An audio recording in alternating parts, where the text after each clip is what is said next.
حقوق العباد رشتہ داروں، مہمانوں اور مریضوں۔ حقوق حق کی اور عباد عبد کی جمع ہے۔ عباد کے معنی بندے کے ہیں۔ حقوق العباد سے مراد بندوں کے حقوق وہ حقوق جن کا ادا کرنا فرض ہے۔ ان میں والدین، اولاد، پڑوسی، رشتہ دار، مہمان، مریض، مسافر اور خادم وغیرہ شامل ہیں۔ اسلام نے حقوق العباد کی ادائیگی پر بہت زور دیا گیا ہے۔ اللہ تعالیٰ اپنے حقوق کو معاف کر دے گا، لیکن بندے کے حقوق کو جب تک حقدار معاف نہ کرے گا، اللہ تعالیٰ بھی معاف نہیں کرے گا۔ دلیل میں رشتہ داروں، مہمانوں اور مریضوں کے حقوق کا درس دیا گیا ہے۔ رشتہ داروں کے حقوق۔ ہمارے دین ہمیں رشتہ داروں کے حقوق ادا کرنے کی تاکید کرتا ہے۔ اگر رشتہ داروں مالی لحاظ تو ان کی مالی مدد کرے، بیمار ہو جائے تو ان کی عیادت کرنا، غم اور خوشی کے موقع پر ان کا ساتھ دینا اور ان کی دیگر ضروریات کا خیال رکھنا رشتہ داروں کے حقوق ہے۔ اللہ تعالیٰ نے رشتہ داروں کے حقوق ادا کرنے کا حکم دیا ہے۔ اللہ تعالیٰ کا ارشاد ہے، ترجمہ اور رشتہ داروں کو ان کا حق دو۔ رشتہ داری جوڑنے سے اللہ تعالیٰ انسانوں کے رزق میں فراوانی اور وسعت پیدا کر دیتا ہے اور رشتہ داروں کا خیال رکھنے والے کو عمر میں اضافہ ہوتا ہے۔ رشتہ داروں اور صلہ رحمی اختیار کرنے والے کے رزق اور عمر میں بے تنہا برکت اور اضافہ ہوتا ہے اور قطع رحمی کرنے والے کا رزق کم ہو جاتا ہے۔ نبی کریم صلی اللہ علیہ وسلم نے فرمایا، جس کو یہ پسند ہوا کہ اس کی روزی میں وسعت اور اس کی عمر میں برکت ہو تو اس کو چاہیے کہ صلہ رحمی کریں۔ آپ صلی اللہ علیہ وسلم نے رشتہ داروں سے تعلق توڑنے سے منع فرمایا۔ صلی اللہ علیہ وسلم کا ارشاد گرامی ہے، ترجمہ رشتہ دار سے تعلق توڑنے والا جنت میں داخل نہ ہوگا۔ رسول اللہ صلی اللہ علیہ وسلم کی مبارک زندگی قیامت تک امت کے لیے بہترین نمونہ ہے۔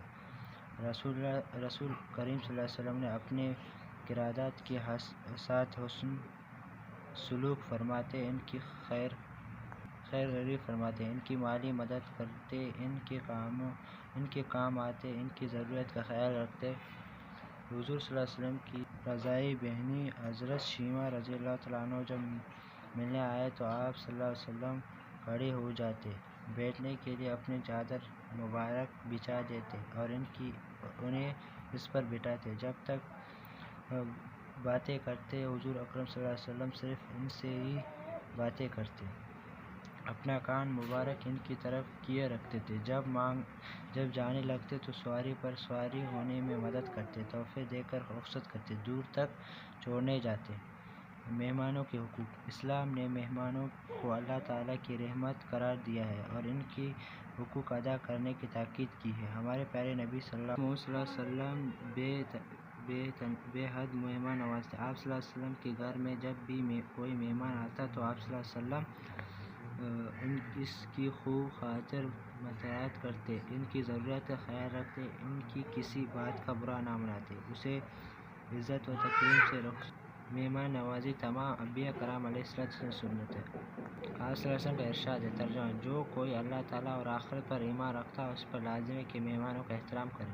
حضور اکرم صلی اللہ علیہ وسلم کی زندگی مہمان نوازی، جذبہ احسان اور قربانی کا بہترین نمونہ ہے۔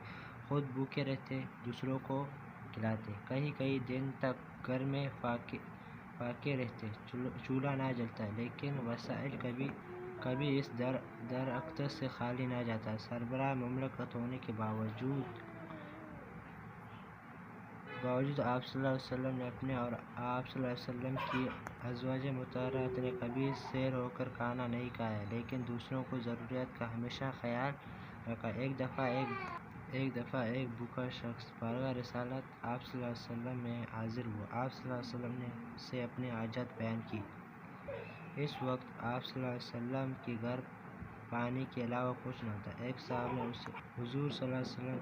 ایک صحابی نے اسے اپنے ہاں مہمان ٹھہرایا۔ گھر پہنچے تو معلوم ہوا کہ کھانا صرف بچوں کے لیے کافی ہے۔ انہوں نے اپنی بیوی سے کہا کہ بچوں کو بیلا سلا کر دو اور جب مہمان کھانا شروع کرے تو کسی طرح اپنا چراغ بجھا دینا تاکہ مہمان یہی سمجھے کہ ہم کھانے میں شریک ہیں۔ ایسے ہی کیا گیا، مہمان نے پیٹ بھر کر کھانا کھایا اور میزبان بھوکے رہ گئے۔ اگلے دن رسول اللہ صلی اللہ علیہ وسلم نے ان صحابی سے فرمایا کہ تمہارے مہمان نوازی اللہ تعالیٰ کو پسند آیا۔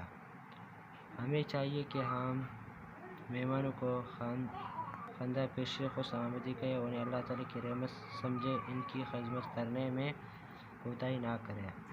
مہمانوں کو بھی چاہیے کہ میزبان کی کوئی ایسا فرمائش نہ کرے کہ جس سے وہ پریشان ہو، نہ ہی دوران قیام کوئی ایسا حرکت کرے جس سے میزبان کی عزت پر حرف آتا ہو۔ اس کی زیادہ دیر قیام نہ کرے۔ مہمان نوازی اسلامی معاشرے کا اصول ہے، ہمیں چاہیے کہ اس کو برقرار رکھیں۔ مریضوں کے حقوق۔ مریضوں کی عیادت کرنے والے کے لیے اللہ تعالیٰ کے فرشتے دعا گویا کرتے ہیں۔ آپ صلی اللہ علیہ وسلم کا ارشاد ہے، جو مسلمان کسی مسلمان کی عیادت کے لیے صبح کے وقت جاتا ہے تو شام تک 70,000 فرشتے اس کے لیے دعا کرتے رہتے ہیں، اور جو مسلمان شام کو عیادت کرتا ہے تو صبح تک 70,000 فرشتے اس کے لیے دعا کرتے رہتے ہیں۔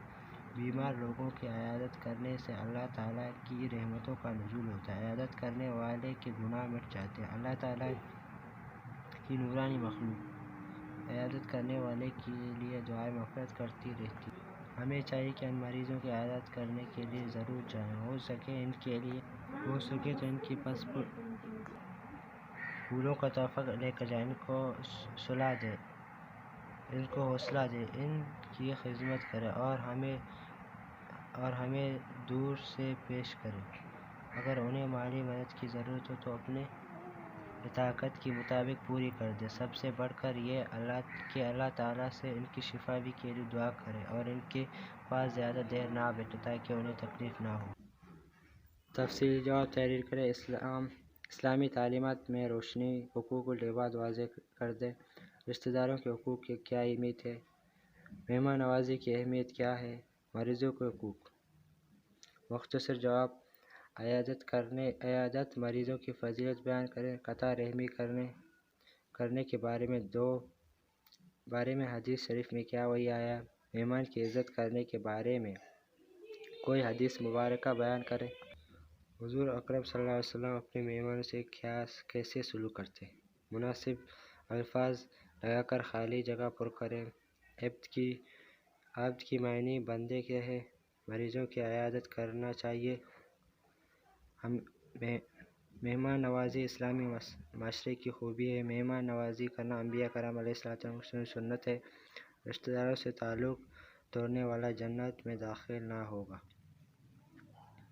درست جواب پر صحیح کا نشان لگائیں۔